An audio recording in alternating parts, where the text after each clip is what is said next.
আরেকটা মহিলারে আমি সাবধান করে দিচ্ছি, একটা ওই যে কাপড় বেচে, নাম বলবো না, নাম বললে হাইলাইট হয়ে যায়।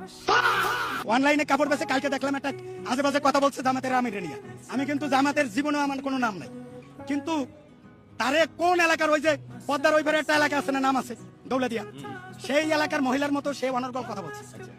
সে যেভাবে জামাতের আমিরের কথা বলছে, জামাতের আমির তো ভালো, শিবির তো ভালো হয়ে গেছে, না হলে ওর যে কি করতো সেটা তো আপনারাই বুঝেন।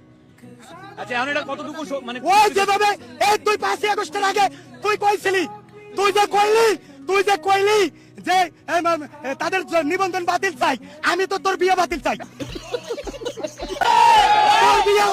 তোর বিয়ে অবৈধ।